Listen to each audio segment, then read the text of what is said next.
Mga master, okay lang bang? Huwag niyong skip ang mga ad sa aking mga video kung okay lang mga master. Salamat sa solid na suporta po. Yon, what's up mga masters? Nandito na naman tayo sa panibagong araw, panibagong kabanata na naman ang pagsasama-samahan natin ngayon guys.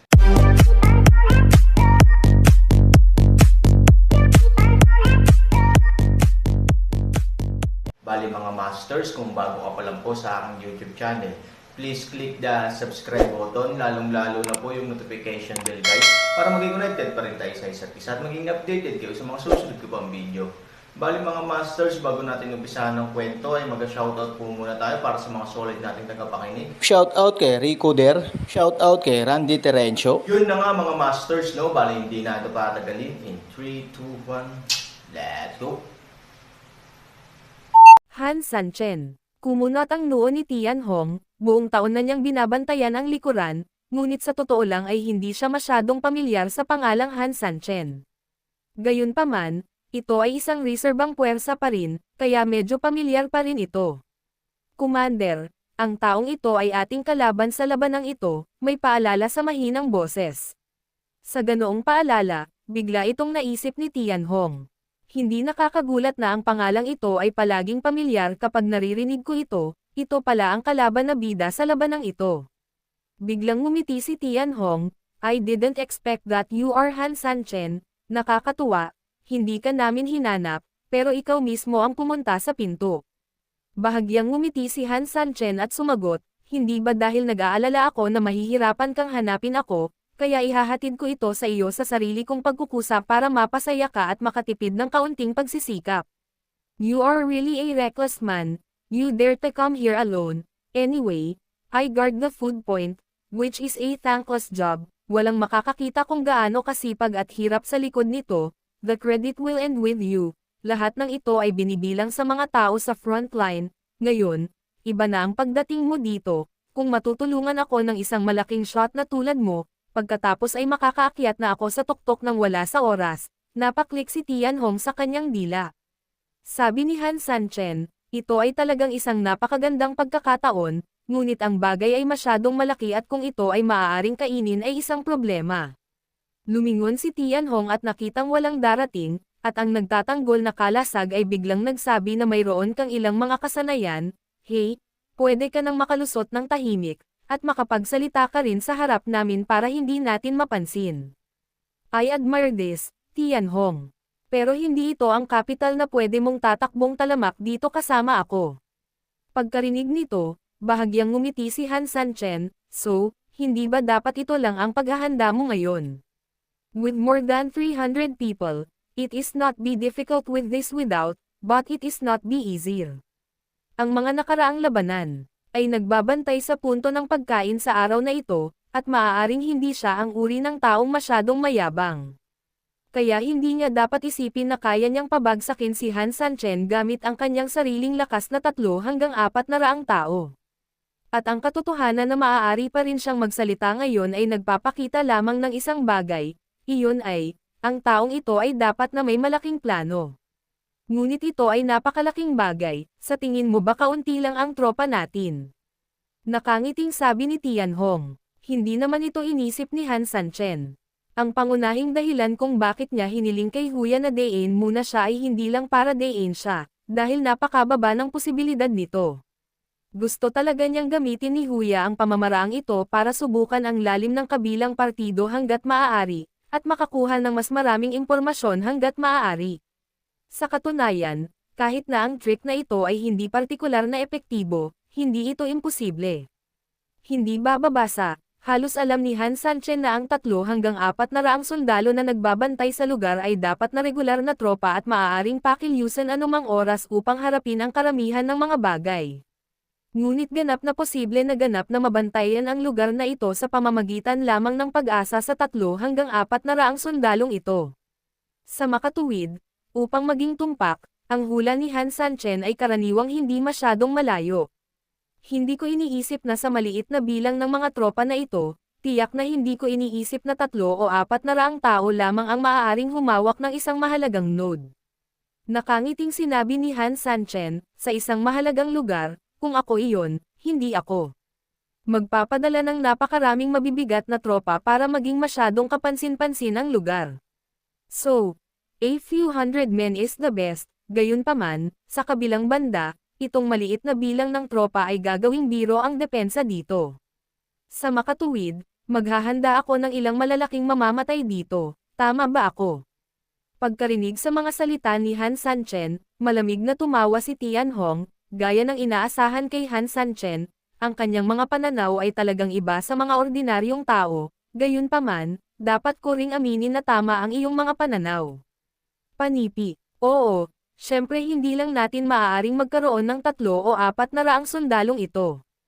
They are just daily chores, in other words, they just do ordinary chores, ang talagang makapangyarihan talaga ay ibang klase ng sundalo.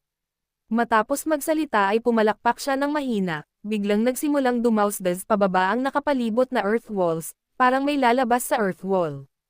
Boom! Sa dingding, maraming bagay ang gumagalaw ng mabagal habang bumagsak ang lupa. Pagkatapos, ilang clay figure ang biglang nahubog at sumugod palabas.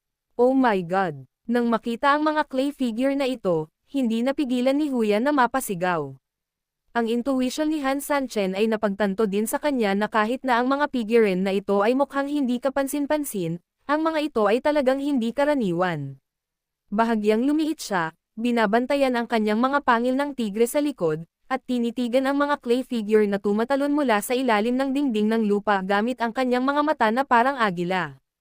Ang pinuno ng alyansa ay ang 42 sundalo. 42 sundalo. Nakasimangot si Han Sanchen. Sinasabi na sa lupain ng mga demonyo, ang pagpatay ay napakabigat na ang mga ilog ng dugo ay umaagos sa halos lahat ng dako sa lupa. Kalaunan, ang mga ilog ng dugo na ito ay nahalo sa lupa, na nagdadala ng malakas na enerhiya ng demonyo at sama ng loob, at automatikong napalitan ng 42 clay figure. Ang Panginoon ng lahi ng demonyo ay bumubuga ng kanyang sariling lakas ng demonyo sa 42 larawang luwad na ito, na nagbibigay sa kanila ng buhay. Dahil malakas ang kanilang lakas ng demonyo, mabigat ang kanilang mga hinaing, at mayroon silang hininga ng Panginoon ng mga demonyo sa kanilang mga katawan, pagkatapos na maging anyo ng tao, sila ay napakalakas, halos makapatay sila ng mga tao kung hamarang sila, at makapatay ng mga Buddha kung haad lang sila sa kanila. Gayunpaman, ang 42 sundalo ay isang alamat lamang, at walang nakakita sa kanila. Bahagyang nagnganga ang mga ngipin ni Han Sanchen, dahil lahat ng nakakita sa kanila ay patay na, tama ba? Tumanggo si Huya, oo, sila ay hindi kilalang mga bagay, kaya ang mga nakakakita sa kanila ay madalas lamang mapatay, gayunpaman, ito ay lubhang mahirap na suportahan sila, na nangangailangan ng maraming dugo at magic energy, sa makatuwid. Ang pagmamay-ari nito at ang pagkonsumo nito ay isang bagay na halos hindi maglakas loob na isipin ng mga ordinaryong tao. Hindi ko inaasahan na makakabangga tayo dito. Kahit na ang mga punto ng pagkain ay napakahalaga, ang paggamit ng 42 sundalo upang bantayan ang lugar na ito ay halatang lampas sa inaasahan ni Huya. Alam kong mayroon tayong napakalakas na sandata, ngunit palagi kong iniisip na ang gayong malakas na sandata ay maaari lamang ilagay sa ugat ng dragon. How could I have thought that? We will meet here. Halatang tumanggo si Han Sanchen. Sa totoo lang, hindi na siya kailangan pang ipakilala ni Huya. Alam ni Han Sanchen na ang mga clay figure na ito ay dapat napakalakas. Ito ang pakiramdam ng master at master. Parang may balak talaga ang mga nakatatanda mo na bitag ako dito sa pagkakataong ito, and Xiao Liangdian is actually willing to spend such amount of Hanchen. Leader, pasensya na, hindi ko akalain na magkakaroon ng ano, natatakot ka ba? Nakangiting sabi ni Han Sanchen. Hindi sumagot si Huya, ngunit sapat na ang pagkilos na ito para maintindihan ni Han Sanchen ang kanyang sagot. Iba ako sayo, hindi ako natatakot, sabi ni Han Sanchen. Nang makitang si Han Sanchen ay tiwala pa rin at kahit medyo mayabang ngayon, si Huya ay nagmamadaling nagpayo, pinuno, ang 42 sundalo ay higit na makapangyarihan kaysa sa iyong iniisip, kung tayo ay matatawag na walang kamatayan, kung gayon sila ay tunay na bersyon ng ninuno. Bukod dito, kumpara sa amin, ang pinakamakapangyarihang bagay sa 42 sundalo ay ang kanilang walang kapantay na kakayahan sa opensiba at malakas na kakayahan sa koordinasyon. Ang 42 sundalo ay nahahati sa 42 tao, at magkasama sila ay isang tao, iisang katawan sila, sa makatuwid, ang pinuno. Siyempre naiintindihan ni Han Sanchen ang mekanismong ito, tulad ng pagpapatawag ng isang clone sa kanyang sarili, kapag ang katawan ay talagang isang tao, ang kooperasyon sa pagitan ng mga clone ng mga natural na individual ay halos walang putol. Gayunpaman, ang pamamaraang ito ay malinaw na mas malakas kaysa sa clone. Pagkatapos ng lahat, ang lahat ay naiiba. So ano? Han Sanchen ay nanunuya pa rin na may pang-aalipusta, mula sa lugar na ito ay hindi dapat pumunta dito, kung hindi, ano ang silbi ng pagpunta dito? Dahil ba sa takot? Ang daming retorika, Han Sanchen, sana'y manatili ka sa ganitong estado magpakailanman, ngunit huwag kang lumuhad at humingi ng awa, tulad ng taksil na dinala mo, tulad ng isang patay na aso, tumawa ng malakas si Tian Hongleng. Napangiti si Han Sanchen ng mapanlit. Sinulyapan ang 42 kawal, at bahagyang umindayog, then let your group of his useless clay figures who came up. At ang 42 clay figure ay dahan-daang naglakad patungo sa Han Sanchen. Bahagyang ngumiti si Han Sanchen at itinaas ang jade sword sa kanyang kamay. Huya, nagsisimula ka pa lang, bibigyan kita ng palabas para makita ng malinaw. Nang matapos siyang magsalita, diretsyong nawala ang katawan ni Han Sanchen sa lugar. Sa oras na nag-react ulit si Huya, nagsimula na ang away doon. 42 clay figure, bagamat sila ay mukhang clay figure, hindi sila kumikilos na parang clay figure. Sila ay lubhang makapangyarihan sa likod nila, halos sa sandaling suntukin sila ni Han Sanchen, naayos na nila ang kanilang porma sayon at nag-counter-attack sa isang iglap. Hindi natakot si Han Sanchen, at pinatay niya siya gamit ang kanyang backhand. Sumiklab ang matinding labanan sa pagitan ng dalawang panig. Bang bang bang, boom boom boom. Sa isang panig, mayroong 42 tao na lubos na nakipagtulungan, at sa kabilang panig, si Han Sanchen ay matapang at matapang, sa gitna ng kidlat at bato, ang dalawang panig ay naglaban hanggang sa rurok. Sinamantala ang isang napakahirap na pagbukas, tumalikod si Han Sanchen, umiwas ng kabuoang 41 pag-atake, hinawakan ang clay figure na pinakamalapit sa kanya gamit ang isang kamay, at ginamit ang Skyfire sa kanyang kamay upang tanggalin ang takip. Boom! Direktang sinunog ng apoy mula sa langit ang mukha ng figurang luwad. Ngunit nang makita niyang ang lupa sa mukha ng clay figure ay nasunog na itim, hindi niya naiwasang umatras. Kung ito ay isang ordinaryong tao, sa ilalim ng ganoong kalapit na pag-atake ni Han Sanchen, siya ay ganap na masunog hanggang sa abo sa apoy, ngunit ang clay figure ay bahagyang nasugatan. Gayunpaman, mayroon siyang kakayahan na ipagtanggol at ipagtanggol ng maayos, at si Han Sanchen ay mayroon ding sariling paraan ng pag-atake. Pagkatapos ng halos isang hampas ng palad, ginamit ni Han Sanchen ang inertia ng kanyang katawan upang gamitin ang kanyang backhand sword at direktang tinadtad ito sa ulo ng clayman, sa itaas.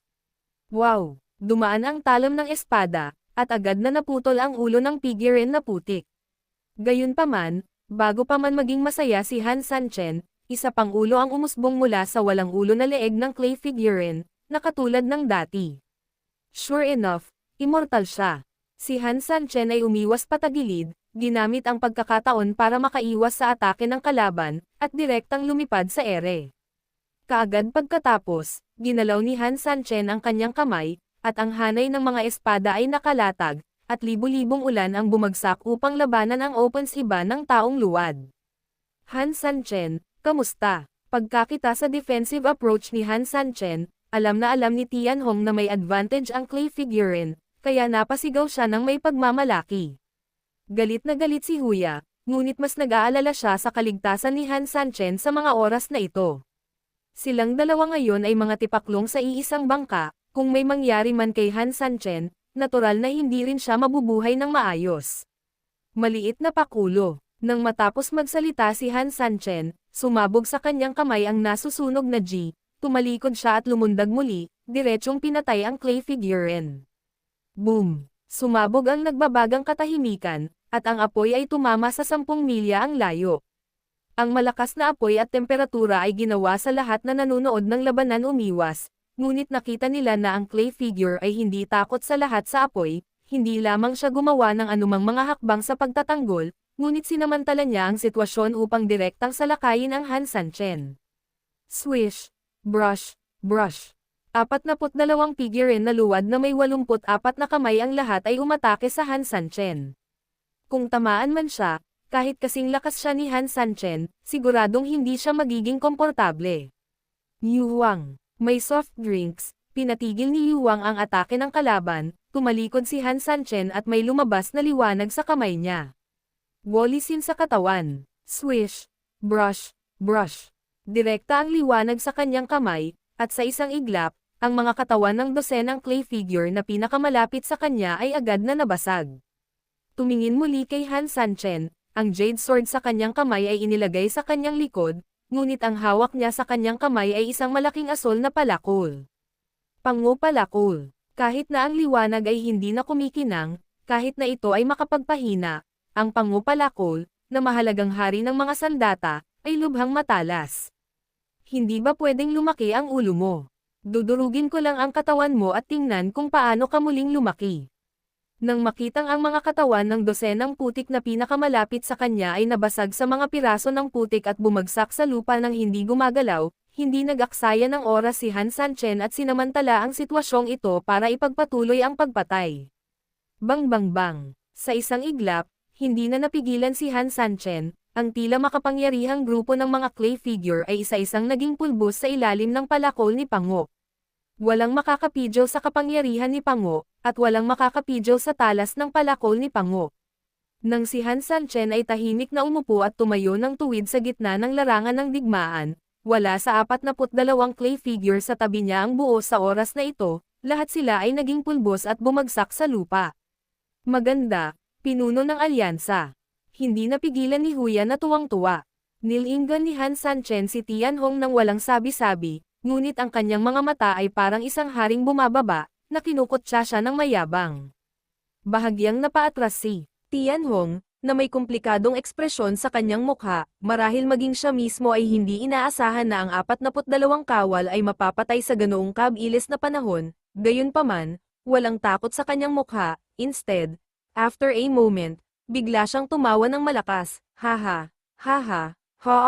Yun na nga mga masters, no? Bali panibagong kabanata na naman yung natapos natin ngayong gabi. Muli, maraming salamat po talaga sa walang sawang suporta po sa aking YouTube channel na talagang inaabangan nyo po ang bawat upload ko po. Bali mga masters, magkita-kita ulit po tayo bukas ng gabi at ngayon po ay magpapaalam po muna tayo. Bali mga masters, bye-bye!